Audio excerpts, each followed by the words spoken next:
A year ago, Bradley Beal called his Washington Wizards the best team in the East.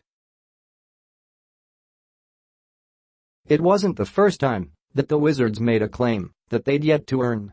And after this particular boast, the team proceeded to finish 8th in the Eastern Conference and lose in the first round of the playoffs. There were times when the Wizards lived up to their own hype. They had a winning regular season record, 14-13, against the East's 7 other playoff teams and wins over 6 of the 8 playoff teams in the West. They were one of only 2 teams, the Golden State Warriors were the other, that had a top 10 offense. They ranked 10th against the league's top 10 defenses and a top 10 defense, 9th against the league's top 10 offenses. The Wizards could play with the best. They just couldn't take care of business against the worst. Among the 18 teams that finished with winning records last season, the Wizards had the worst record, 2015, against the 12 teams that finished with losing records. They weren't much better offensively in those 35 games, 107.4 points scored per 100 possessions, than they were in 47 games against the other 17 teams that finished above 500, 106.6. The Wizards were without John Wall for 41 games last season and better against bad teams with Wall, 14-8, than without him, 6-7. But those 8 losses in 22 games are more than 8 teams had in a full season, minimum of 32 games, against teams that finished under 500. While the Wizards fell to 8th in the East, the Toronto Raptors were the No.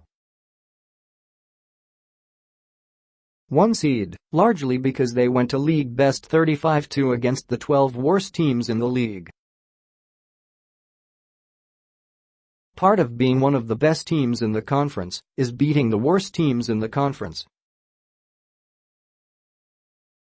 Consistency isn't glamorous, but it certainly gives you more license to talk about how good you are. It's not clear that the Wizards have been humbled, but head coach Scott Brooks wants them to act like they have.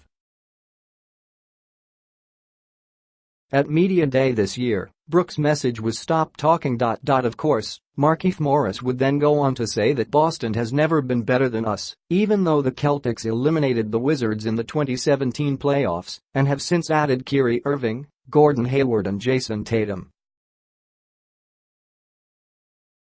The Wizards have been a good team for 5 seasons, but losing in 7 games in that 2017 conference semifinals series has been their best postseason result since adding 3 top 3 picks, Wall, Beal, and Otto Porter Jr.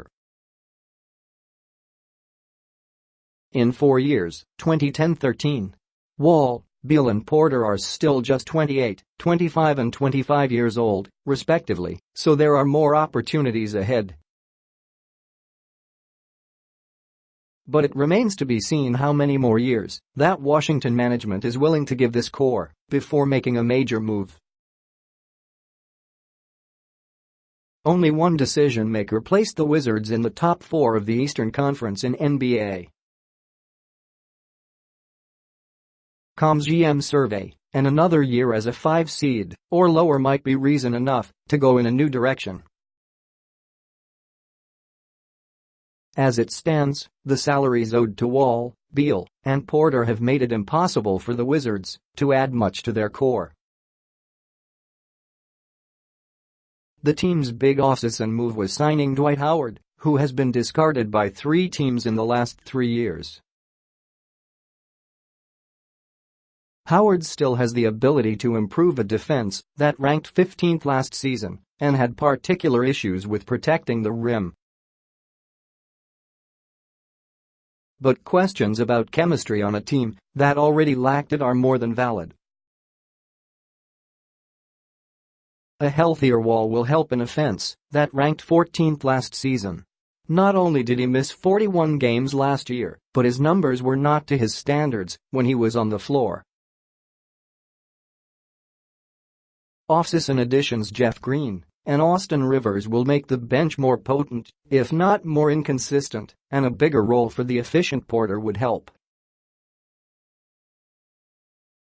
A glass-half-full Wizards observer might see the potential for a top 10 team on both ends of the floor. But finding a glass-half-full Wizards observer is difficult at this point in the team's history.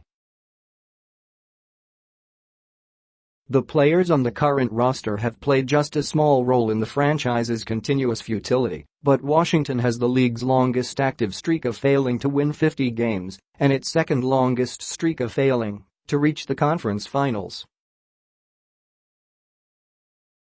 Both streaks are 39 years long, dating back to consecutive trips to the finals in 1978 and 79.